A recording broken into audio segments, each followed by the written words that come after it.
Greetings, and welcome to the latest channeling session from the members of Ashtar Command on Space. March brings something new, the only channeling session with only two speakers.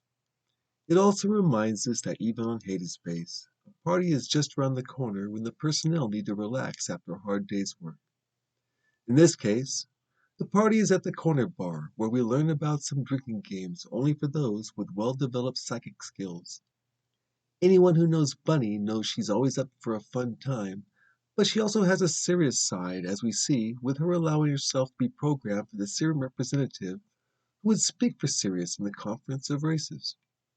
This was done to keep the Sirius representative from being exposed to us, where she might become biased towards humans.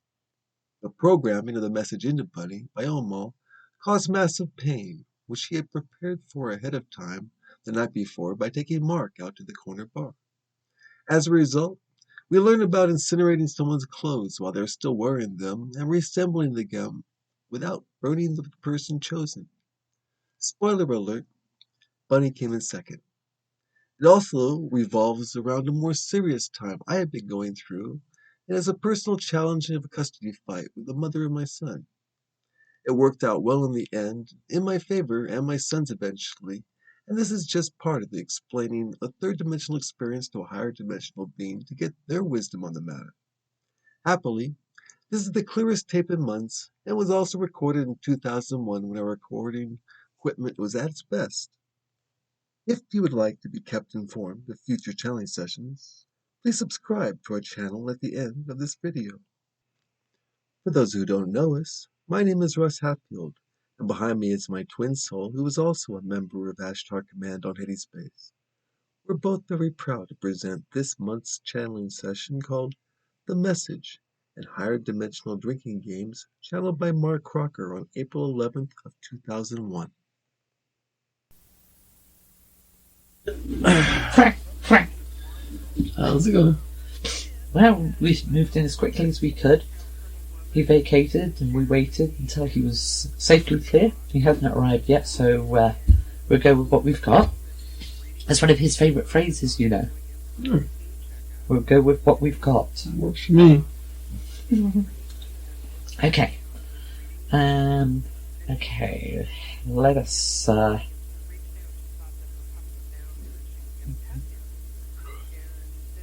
let's ditch tonight's scheduled plans, except for one thing, which we will deal with shortly.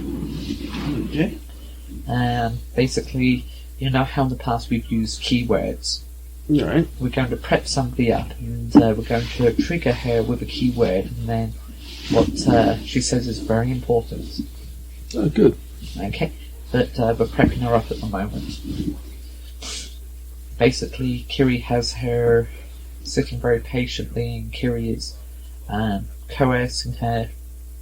She willingly lowered her shield, so Kiri's prepping and coercing her, which will take a little while. But in the meantime, where do we start? Now, Mark has a very, very unique skill. Okay, so he's not very good with computers. He's better than a lot of people, but compared to you and Tim, he's not that good. Let's be blunt and honest and Alright, about compared to that. Tim, I'm pretty bad myself. However, Mark learns incredibly fast, as you notice. Oh, yes. He also has a very unique talent. I don't know if you've ever picked up on it. He sees things way ahead of most people. Have you noticed that? Mm-hmm. Sometimes listen to some of his more goofy and off-the-wall comments. If you remember, he went down to the Bay Area. I think that was like 1998 or 99. You remember? Roughly, yeah. Mm-hmm. He came back and mentioned to you, and this was a full year and a half before. Wouldn't it be a nice idea if Lake Tahoe had a cyber cafe? Or an internet cafe? Do you remember that?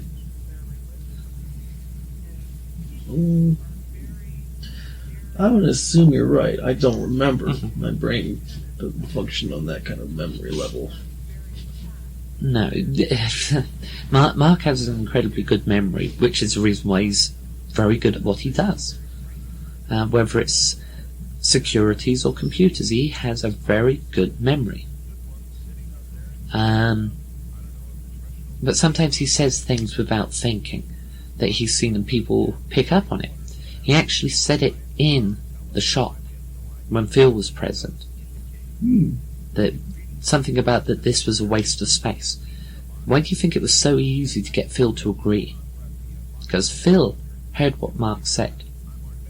Phil liked that idea. That certainly has worked out. So, yeah, listen to what Mark says sometimes when he's a little goofy and off the wall. That's sometimes not him talking, it's something else. Don't know what it is. He's not doing what he's not channeling us, and it's not a channeling thing. He made a whole load of predictions about Heavenly on one occasion, or rather about American Ski Corporation.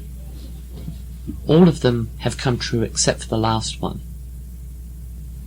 and that was that ASC within 5 years would start to fail majorly. Not just being in debt, but majorly fail. How long has ASC owned Heavenly? 3 years? Have to be 3, almost going on 4. Well, This would be its second, 3 winners. He predicted that they would clean out all middle management. He predicted by names. He predicted that they would be delayed on the construction.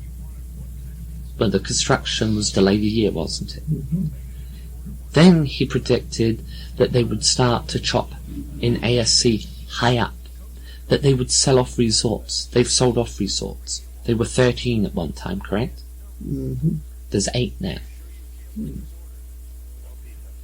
He also predicted, I think, that that they would start to lose backers. They would attempt to merge. All of these things have come to pass. And then the one that he predicted that everybody laughed at when he predicted it, from what I recall, there was him, his former boss, some guy that doesn't even work for Heavenly anymore, that was one of the people that left of their own volition, and somebody else. And they all laughed at him. They said it wasn't possible, it would never happen. That the owner of American Ski Corporation, or the founder, would resign and leave. They thought that was hilarious. They said if all the other ones came true, that would be fine, but that one comment, that would never happen. I was talking to Gordon today about that. You did? I think Gordon's a good guy. Gordon and Mark are very close friends. I like Gordon. I agree. But they laughed at him for that. They thought he was totally off the wall. Who's laughing now? Definitely not Mark. Less Otten. No. Okay, she's almost prepped. Do you have any questions? I don't know. Mostly where the economy's going right now. It kind of took a big jump up today, but I'm not going to say anything. It's been jumping up and down, up and down. It actually is starting to do its false recovery. It's too late to slow it down. It's going to go through its spring slow here shortly, where it's not so much of a slow, it's going to be a bumpy up and down, and it will advance. But come summer it's going to slow down again, and then in the early fall or mid-fall to early winter it's going to drop again. And unfortunately they're already blaming him. Bush? Mm-hmm. No, because he's an idiot. No, he's not an idiot. Well, yeah, but he's listening to idiots. No, he's not listening to idiots. Well, what's the problem then? Why is he letting the thing with China go on so badly the way it is? Because he's waiting. And also the fact that there are still a lot of idiots that he has to clean out that are left from the previous administration. Well, let's hope that he works it out fast, because he's got a lot of things coming down on him pretty quick that he's really... Well, in fact, I was listening to a radio program where they were basically dissing Bush. Liberal program. It was all about the fact that, his environmental stance has caused, big griefs within the environmental and sectors, and the fact that his stand on the pollution controls from the Kyoto Pact he basically threw out, and now the countries that should be backing him in this thing with China aren't even speaking up. Not even Britain, which is actually somebody who's always backed up America, no matter how badly he looked for the rest of the world. And Tony Blair doesn't have his own political agenda for making Bush look bad, standing up to America.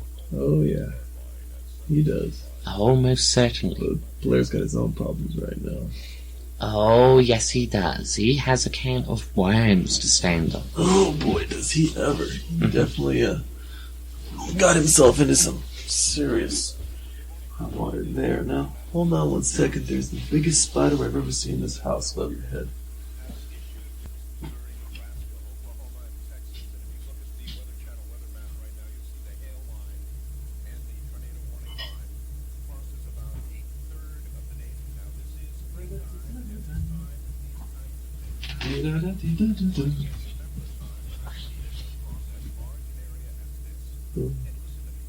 Where did it go? It's not there now.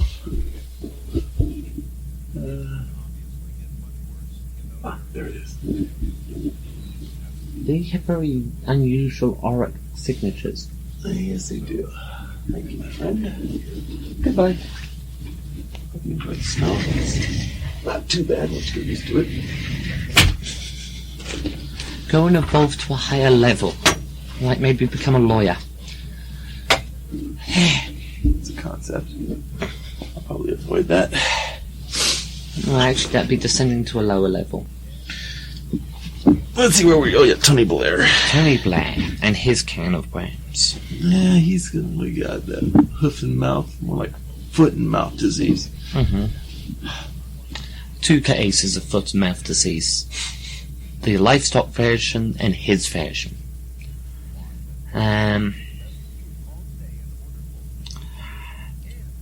Yeah, so he's got some serious issues.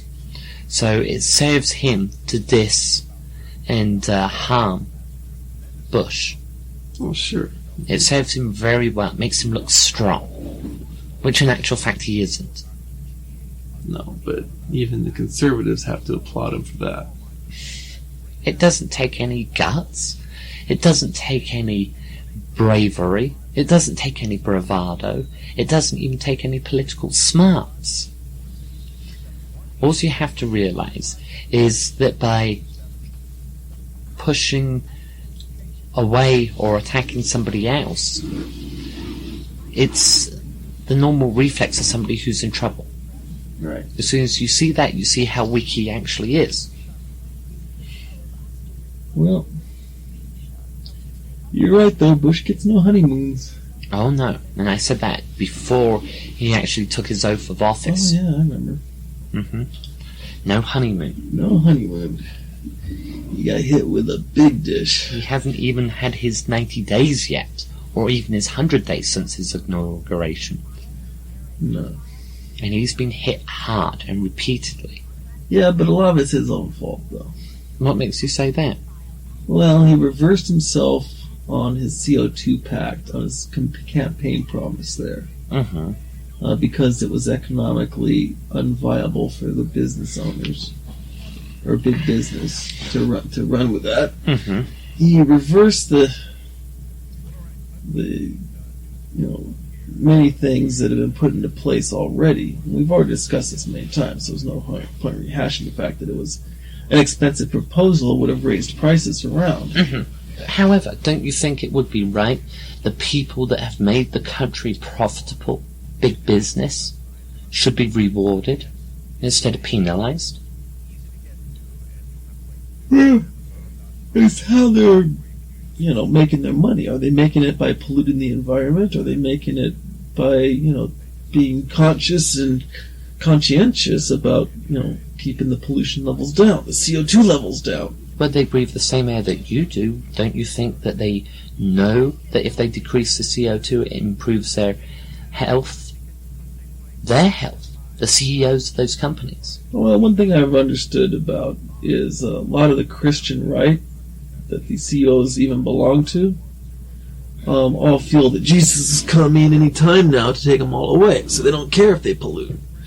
I don't. If that was the case, do you think they would be into making money? Well, yeah, you want to have a good time before you go. So you'd party down instead of continually making even more money. Well, the more money you make, the more you can party down. You have to work hard to get that money. I don't think so. I don't think so at all. They have to breathe the same air that you do. They don't believe that the second coming is about to happen. They work hard to make the country prosperous. Yeah, but for the most part, they don't own it themselves. It's a board of directors and things like that actually run a company, the bigger ones. Okay, so they can't say, well, I want this or that. They have to have it all in agreement. Okay, let's bring it down to a personal level. Okay, let us say that your cyber cafe is doing extremely well. Okay. Extremely well. And you, instead of just yourself, you employ 6 people. Okay. And you're making a clear profit of $5,000 a month. Pure profit, after overheads and everything. Mm-hmm. Okay. Now, you've got 2 options. One is, you stick it into your own personal pocket, or you hire another person to make the life easier of the people working for you, and in doing so increase the productivity even more, generating more revenue. Which, instead of having $5,000 a month pure profit, you still keep the same $5,000 of pure profit, plus you're hiring an extra person. Which is better? Now, let's say you do that. All right. I am Mr. Bush. I come along and say, okay, because you're being so profitable and you're doing the economy so good, I'm now going to increase your taxes. And I'm going to increase your taxes by a percentage which somehow equals the cost of the new employee that you've just got. What are you going to do now? Fire that new employee? Because now you're losing money. Or are you going to take a smaller margin of profit? Take a smaller margin of profit. Okay. Because the employee was designed to ease the other worker's burden and make them happy. Okay, so you do the right thing. It could be productivity goes up too. No, it's not going to go up. Oh. Okay, so you're now being penalized for doing something good. Now, is that right? No, but isn't there a tax cut going into effect that'll affect those people? It affects them, but not you, the businessman. You see? Right. Okay, now let's look at the other way. Let us say that you hire this person, he increases your profits, and you still maintain that $5,000 profit. I come along, I'm Mr. George W. Bush again, and I say, well, thank you very much indeed, Russ, for taking somebody off the street for us. Tell you what we're going to do. We're going to decrease how much you pay in utilities, which is going to bump you up an extra $100 a week. Or which works out at $400 a month. Now, what are you going to do with that extra $400? Are you going to reward your employees? Or are you going to pocket it? Or are you going to hire another person part-time for $100 a week?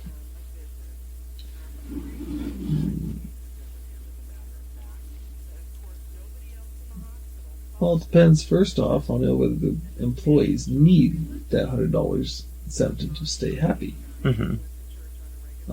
The other point is, do I need to hire the other person? Mm-hmm. I mean, or do I have too heavy of an overhead already? Don't forget, you're still making that $5,000 pure profit after the overheads and everything have been deducted. Put it back in the business. Smart move. Somewhere, either improving equipment, improving, But you see what is happening. First of all, I penalise you. Right. And you bite the bullet and do the right thing. Not everybody would do that. Whether or not it is right, I personally feel it's right. Whether or not it would be right is besides the point. Well, whether you're making it or you went bankrupt. Mm-hmm. Now, being rewarded for being profitable gave you the incentive to put the money back into the company, which in turn can increase the revenue, and maybe later on you would end up hiring another person again, which is good for the local economy. Mm-hmm. And you've been rewarded for being helpful, as opposed to the other one, which is the more common one that has happened in the past with other political organisations and administrations. You were penalised. The harder you work, the more that you were penalised.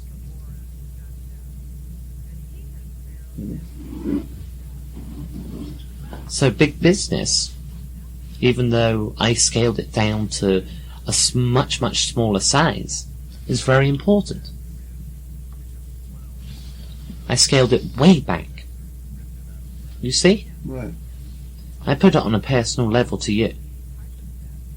Now let's take it to the big business side.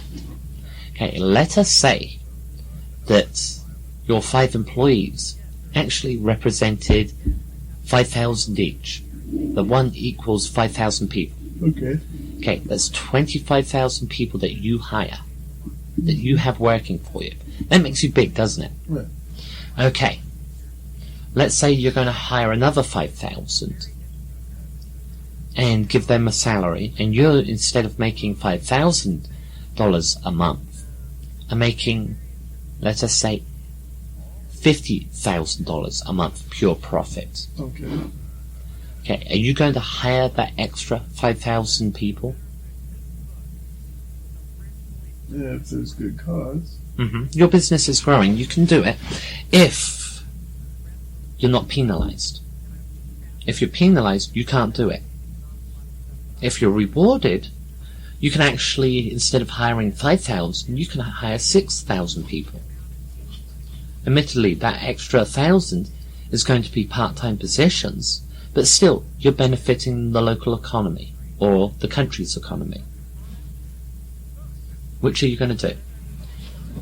Which will it be? You're rewarded or you're penalised? Which is better? Oh, rewarded, of course. Mm-hmm. Which is what is happening now. They're being rewarded for generating the profit that is given the level of comfort of the economy at its present location. In the past, they were penalised. What's the incentive for them to continue expanding and working if they're going to be penalised? No, it's not. They've been cutting back. Mm-hmm.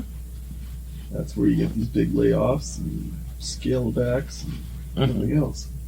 Okay, so which is better? Well, always rewarded. Mm-hmm. Which is what is happening. They are being rewarded and stimulated to work with the government to help through the hard times that are about to happen, that the government knows are about to happen.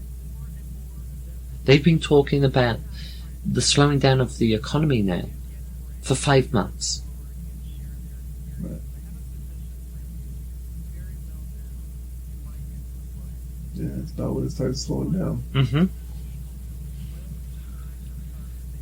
And who was in office then? Bush. Clinton. Mm-hmm. It wasn't Bush. It was Clinton. Clinton. Who's getting blamed for the slowdown now?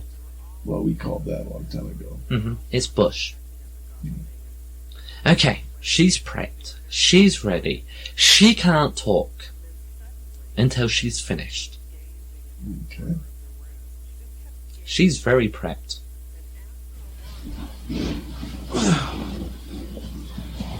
This is a test? Let's see.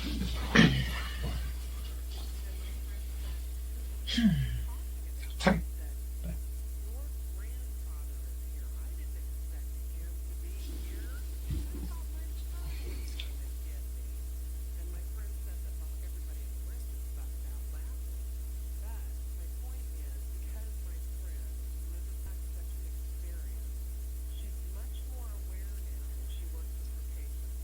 Greetings and requesting forgiveness for the delay in responding to questions that have been posed. It is my duty as a representative of Sirius, through the medium that has been given to us to be used in this communication, to relay the information that I am much on dwelling, thinking deeply on the questions that have been posed, and answers will be forthcoming. I apologize again for the delay in the necessary dwelling time that I am experiencing. The mishap that created the lack of communication between us and the other representatives, I asked for forgiveness, but it was things outside of my control. However, much as I have had the opportunity to dwell, I hope you have also had that opportunity to dwell. As I have stated in the past, the language is a very important issue that we need to address. Many of the idioms used in the communications that we have had amongst ourselves, especially the representatives for the Zeta, seems to be a very key issue that we need to enunciate clearly and simply what we actually mean. If this takes a large amount of time to do so, then that is necessary to avoid any misunderstanding. I must stress that we must avoid any misunderstanding like the ones that have occurred so far. So we need to formulate precisely and clearly the groundwork for the language to be used. It is important that you agree with me, and I am open to discussion and negotiation, that we work on the language so that we can understand clearly what we are saying.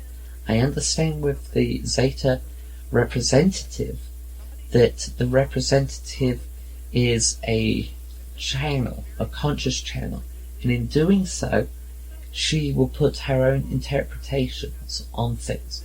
I would like to be clear on this, but when she is channeling the Zetas, or what is her own thoughts, I know it is difficult, but it is something that needs to be stressed so that I know when I'm dealing with the Zetas, or when I am dealing with somebody that is dwelling in the third dimensional for their consciousness. I know that I have been guilty of using phraseology that is hard to understand and trying to simplify it so that it is easy to understand. Words that I have never heard of, I have had to use, and the translations that I use seem to become a little confused. Hopefully by using the medium that I am using now, it will be able to relay this information in a much more clearly and concise manner to minimize misunderstandings that I may generate. And I wish that it would be the Zeta's decision to do likewise, so that the misunderstandings can be minimized. Thank you very much. It is my pleasure and duty and honor, the Sirius representative. That hurts. Hi, Bunny. Yo! Yo. That hurts. I'll bet it hurts. It hurts like you wouldn't believe. I'm glad you're doing it, not me. I don't think I can put up with the pain. It hurts here. Ouch. It hurts here. Ouch. And it hurts here. Double ouch. Originally it just hurt here, but having the keyword settings set up, that hurts. You did really well, though. Sorry? You did very well. It hurts. Oh. It wasn't me. It was her. I don't mean her as in Kiri. It's a fact of the way that it was loaded into me, that it was set up, that Kiri needed to access it and to have it ready to come uninterrupted and to spew forth. It spewed well. What did I say? Well, you basically talked about the conference and how the wording that's been used so far has been at some times misconstrued or not translated properly from the Syrian representative, and how the Zeta representative has been using both speaking from her own point of view and also channeling the Zetas, but doing so in a way where you can't tell one from the other. It's been very confusing for them. None of this, what I just said, I did not hear. I didn't think you would. I didn't recall going in. Oh, I recalled going in. She's nice. I remember going in there. I remember her offering me some juice, and then I remember leaving. Well, that's very nice. That's all I remember. Apart from I had cookies all down the front of my halter top. Oh. Don't know what happened in between. Just like I don't know what I just said. That's well done. It hurts. Oh, well, yeah. That would make sense. Is it like pins you gotta put in, or just the keywords? Just keywords. But it hurts right here, and here.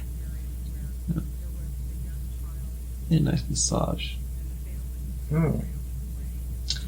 Full body massage starting down at my toes. I'm thinking your head massage. Somebody to rub your head. No, I'm sorry. I was thinking somebody could rub their head between my... Okay. Now then. Have I done my thing? You've done your thing. I did my thing. You did your Okay. thing. Why are you thinking... Who is a guy that has information loaded down popular of your entertainment? Oh, maybe I'm... let's see. If I'm translating this right. So, Let's see. Mnemonics? Johnny Mnemonics. That's it. Why we explain? That was an interesting concept. Okay, Johnny Mnemonics is a popular movie from a guy starring Keanu Reeves, where he has an implant that can hold so many mega gigabytes of information through. What's a gigabyte? A gigabyte is a computer term for a billion bits of information. Okay. And he can hold so many billions of gigabytes or whatever. And so basically he would go around to various corporations or people who need to hire him, and they would load him full of information, and then he would have these little key pictures that they would send off to the place that he was going to download to. And then he'd go off to that place, and they'd show him the pictures, and the information would get downloaded to their computer. So it was a very safe way of transferring stuff without it being intercepted, electronically in between. But the problem was he was a courier, so he could be, intercepted himself and killed on the way. But yeah, it would be similar to what just happened to you. No, really. I'll have to look into that popular entertainment. I don't think it's similar at all from what the images you're projecting. Yeah. Well, there was key pictures. You used key words. Information was loaded in, and the information was loaded out. From what Kiri was just whispering, that it's her voice that is part of the programming to generate mole programs. Because I don't remember that either. Going to a mole's office, she was there. She programmed mental restraints into me. I was taken down there. I actually got to ride in one of those trolley things. I was taken in. She offered me a cup of juice. I assumed some cookies, and she loaded my mouth. And then I was told, "Have a good day," and I left. But you got to meet her, though. Mm-hmm. And I'll be meeting her again. Excellent. So was she everything you thought she might be? She's shorter than I thought she would be. Oh. She's younger looking than I thought she would be, and she's also more regal looking. Mm-hmm. Smart cookie. She's very smart. She's also totally celibate. Power. Because I do remember when I talked to her to arrange to go over to get the information, that I'm thinking, my, she's cute. And she goes, "I'm not interested in sex or lovemaking." So I'm like, why would you think that? And her comment was that I was oozing sex. And so I asked her, I said, "Are you interested in some recreation?" And she goes, "It's been so long I don't even know how to do it." Wow. She's not interested. She's asexual. Asexual. No interest in sex whatsoever. Well, she certainly has priorities straight. Mm-hmm. Oh, let me put that straight. She has children. She has grandchildren. She has great-grandchildren. It's just that she has no interest in sex at this time. Well, someone who's serious for their craft. I can't argue with that. Mm-hmm. I mean, God, I'd get a lot more stuff done if I wasn't so much into sex. Oh, she's very focused. Oh, yeah. Well, Mm-hmm. It's probably necessary in the job she's got. I I'd wouldn't probably, know. in her job, I'd probably be pretty asexual, too. It's a lot of responsibility, but you'd have to be asexual to even get to that point. I don't know. I don't either. It works for her. Mm-hmm. Oh, well. Good to see you tonight, dear. Yeah, thank you. I noticed the bunnies in the apartment, or in the villa. What's up with that? Just practicing rabbit taming. Rabbit taming. Is that what your character is? A rabbit tamer? No, it's just, Kiri suggested to get my IQ up. Oh, your intelligence? Mm-hmm. Well, now, what are you doing? A swordsman mage, I noticed, or something like that? Like a tank mage? What's a tank mage? A tank mage would be a swordsman with a lot of high magery. No, it's a way of getting the dex up. Okay. Healer mage. Healer mage. But you have swords. It's a way of getting the dex up. No, swords gets up strength. Sorry, strength. Right. Now, I'll have to... He didn't show you... Well, I'll have to work with him on that. Show you the 2020 rule. You lost me. Well, 2020 is where you basically go into town with like 5,000 gold. Mm-hmm. You go buy skills. Doesn't matter what. Cooking, music, sewing, anything. To get your skills capped out at 700. Mm-hmm. Then you go back to the villa, and then what you do is, let's say you want to get your strength up. You have your wrestling set at 0. Mm-hmm.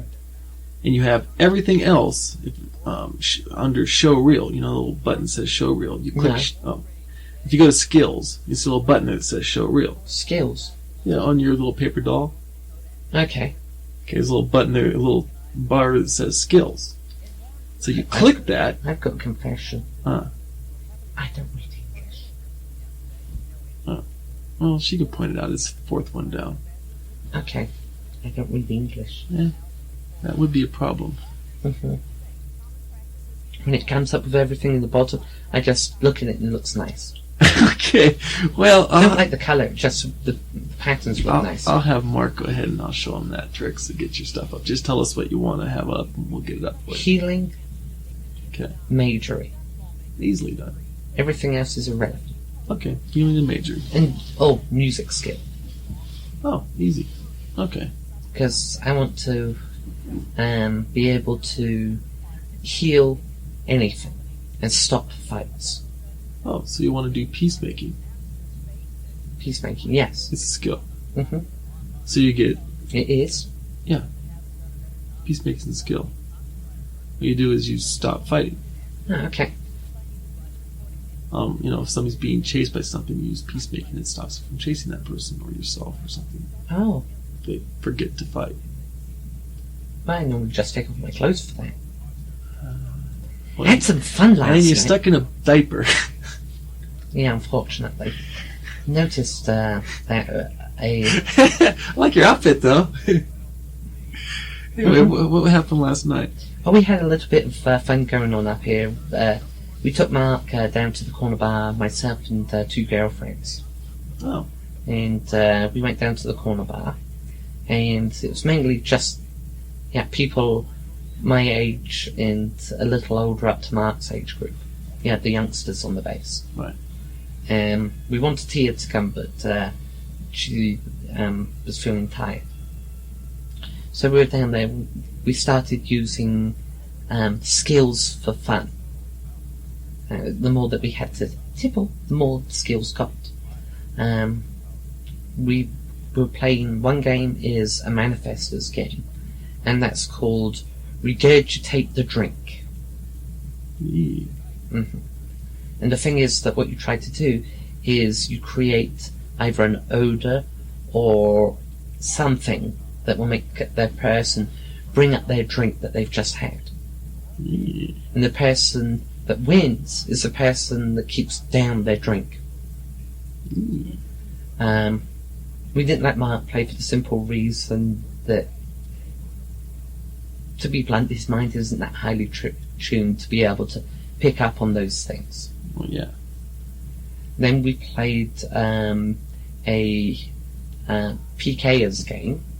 Again, Mark had to sit down because he's not a PKer. Right. And that is remove the clothes. Well, you're not a PKer, are you? Is it fully developed? Yes. Well, when is it? It's healing that's not fully developed. Mhm. That's right. But it's working on it. I thought it was PK. No, it's not PK. I have everything. The actual weak one is the astral travel. Oh, okay. Mm-hmm. Bring that one up. And then there's the coercer game.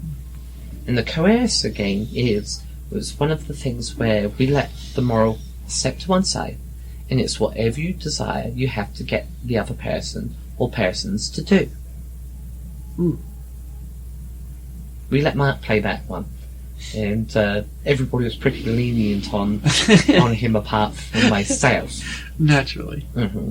But he did actually manage to coerce one of my friends into waving their panties at everybody. Oh, that's a pretty good start. Mm-hmm.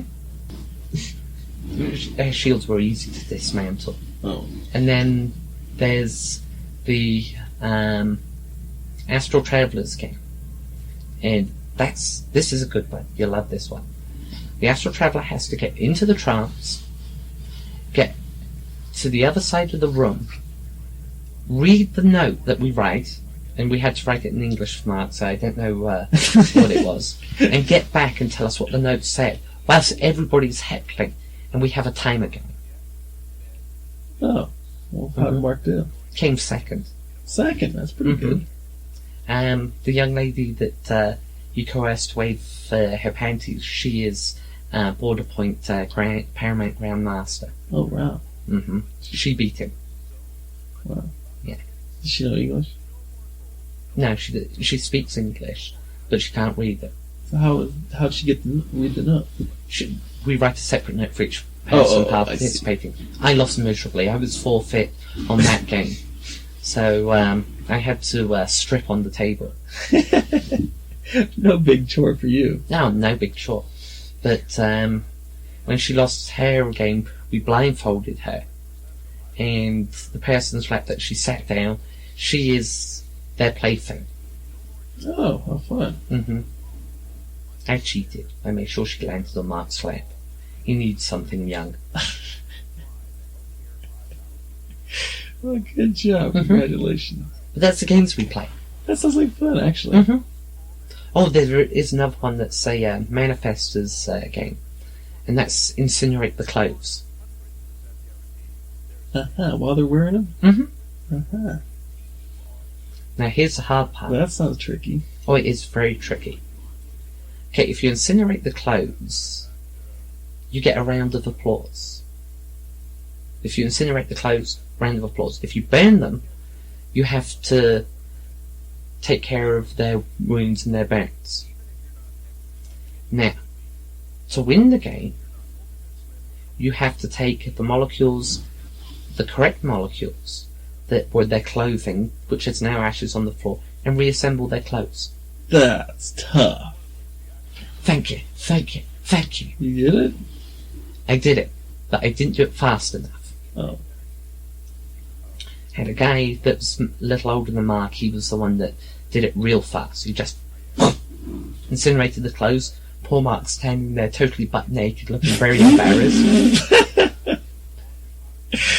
Did this with his hands, looking around very embarrassed. And then this guy just went, clothes were fixed. No way. Apart from Mark had his hands inside his pants. That is tricky. So, when are we going to get Velvet up here? Oh, there's a tricky one. For one thing, she's not an astral traveler trained, or anyway. I can. So Mark has to be the one to take her up. But she has to agree to want to be taken up. And she has to make some time where she can be taken up. Hey? Hey, you catch plenty again. If you'd come down earlier on, you would have seen a very interesting side of what happened. Yeah, she communicated for the Syrian representative what needed to be said. Oh. She doesn't remember it. But... No, don't remember a word. Just thinking about it, actually. Okay, I'm channeling through Mark, and the representative channeled through me, so that would be a double channel. Would she be channeling through Mark or me? Mark. No, because I channeled her through Mark. But you're just a go-between between her and Mark. Isn't Mark just a go-between Hey. Okay, so those were the games that we were playing. They were good ones. They were very cool. Very cool. Some of the forfeits are a little bit interesting, though. How so?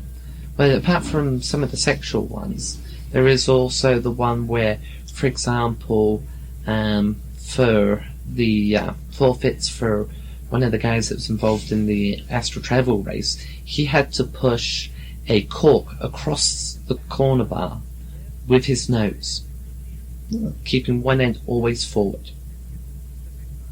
Well, at least it was only his nose.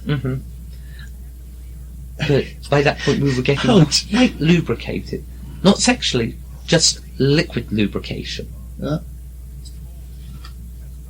It sounds like fun, actually. There's a lot of fun. We play some interesting games. There's also the spoon game. What's a spoon game? Okay, first of all, you have to get one spoon. Then, using your ultra senses, this is a game anybody can play. You plug your ears and your eyes and your nose. All you've got is your ultra senses. Alright. Okay. You have a spoon on the table. Okay. What you have to do is to pick up the spoon with your hands behind your back and balance it on your nose. Are you picking up with your mouth? You don't forget you're blindfolded, your nose is clogged so you can't smell, and your hearing is impaired. So locate the spoon, grab it with your mouth, and then get it onto your nose and balance on your nose? Does it matter the position it's on your nose? No. No, just as long as it's on your nose. The more skilled you are, the higher the task is. Yeah, I mean, if you're standing on its edge on top of your nose, that'd be pretty typical. I can do it. You can do it? As long as I'm sober. Oh. I couldn't do it if I was drunk. You'll see what happens when you're drunk trying to do it. Spoons all over the place.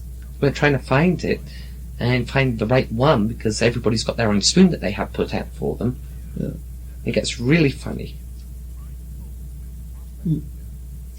I can see how it could be done. It's actually the process of doing it might be a little bit tough. Got to be very clever with your mouth. No doubt. I'll tell you about the manifestors game later, babe.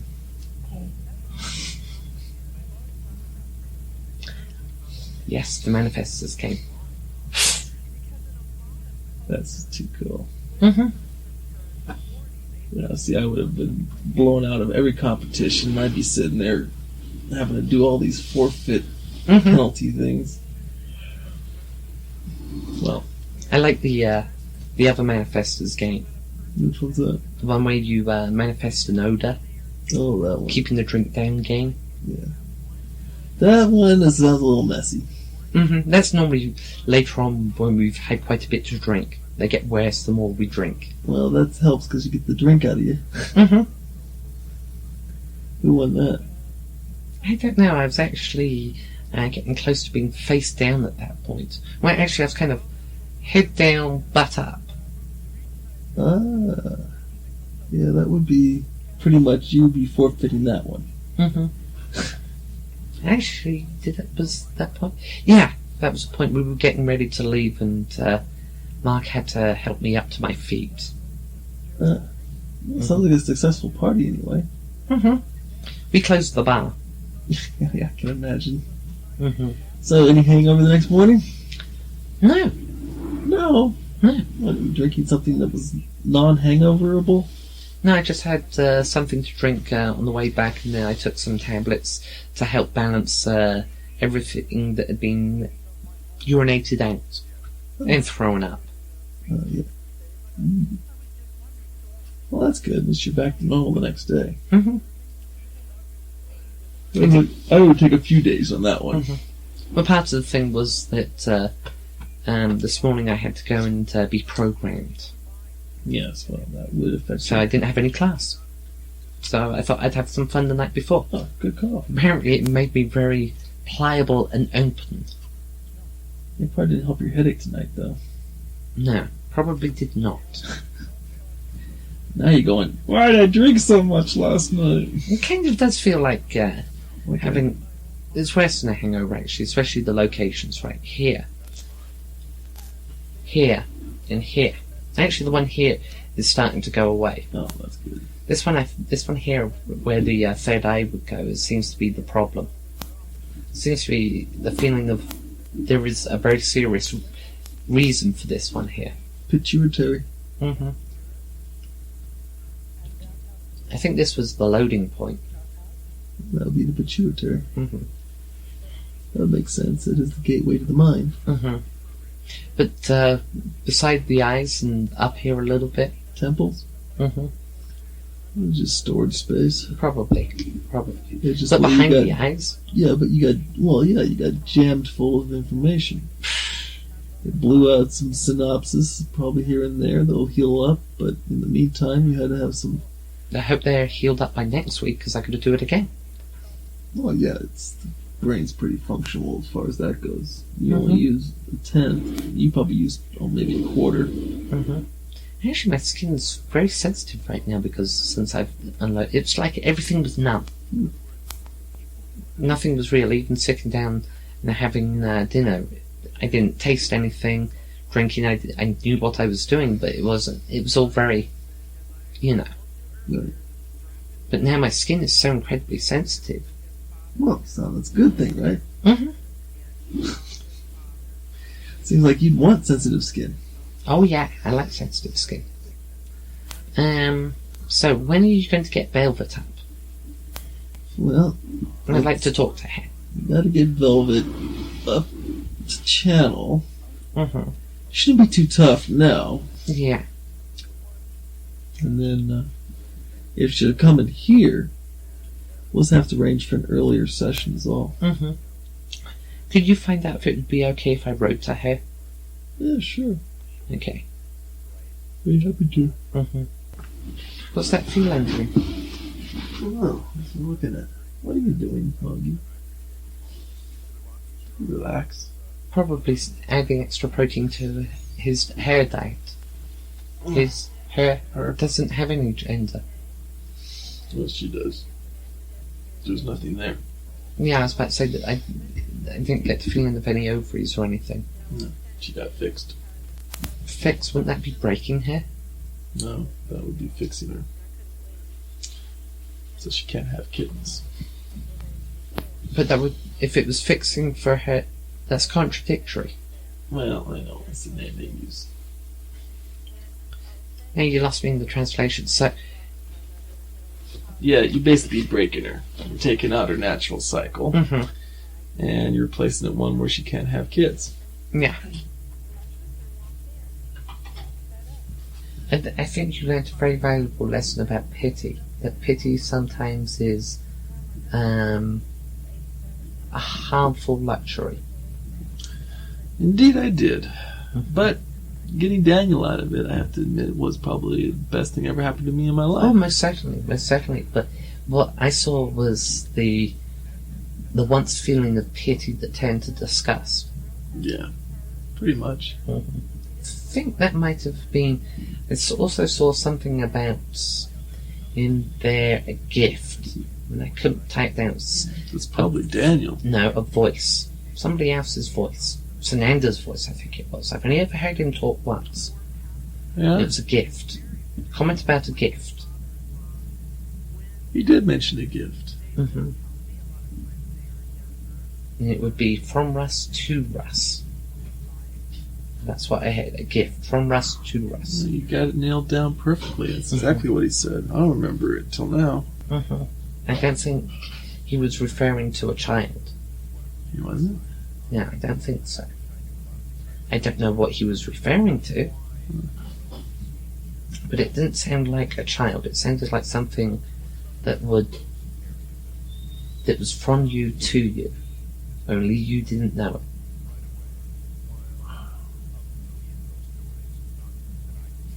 Yeah, me. Understanding, maybe. I don't know. Maybe more compassion. But there you go again. Pity. Expensive luxury. And it's a luxury you can't afford right now. I got Daniel. You know, that's worth a bit. It's a good kid. Yes, he is. He's going to be a great kid someday. And it's a lesson I've got to learn. You know, my third dimension's full of lessons. Got to take them when you come. You got to thank them for being there. You can't get disgusted or bummed that you got them. You just have to be glad that you did. Anger is a very useful emotion. I agree. But at the same time, sometimes it has no place. Sometimes it could be a very useful tool if it's focused and channeled right. The same as frustration. True. I think it's a tricky part, focusing it right. Now the question is, you think of it as a game of chess that you've lost a couple of key pieces, but you can still win. I suppose. That's one of the things where, you know, the game's not over yet. Oh, it's far from over. There's a lot of stuff to be done, a lot of moves to be played. But there again, look at the teachers I have each week, and then I've got to go face a third-dimensional, you know, life-like environment I'm in. The dichotomy is quite strange to deal with. You know. But there you go. Without the dichotomy, I missed the lessons. Without the lessons, dichotomy would be opposites. You have to remember that I'm very limited in my English ability. Right. No, one set of circumstances being opposite to the other. In this case, having, you know, 6-dimensional teachers, but dealing with 3rd-dimensional people. The two sometimes do clash. Oh, I should imagine it would be very hard for you. Yeah, it's got its challenges, but at the same time, like I said, I wouldn't give up a single one of them. You seem to be having a lot of 3rd-dimensional challenges just recently. Well, growth does that to you. Anytime you're growing, you're going to get challenged. The more growth, the more challenges. This must be a time of huge growth for me. Looking deeper into your mind, I see a time about 7 years ago where there was no growth for a long time. Yeah. You were enjoying bongs? Is that correct, right? Yeah, Bongs? marijuana, weed, Mm-hmm. cannabis. Mm-hmm. Yes, I know what cannabis is. I was basically just vegetating, you might say. Mm-hmm. But that was the point where I really didn't have any direction.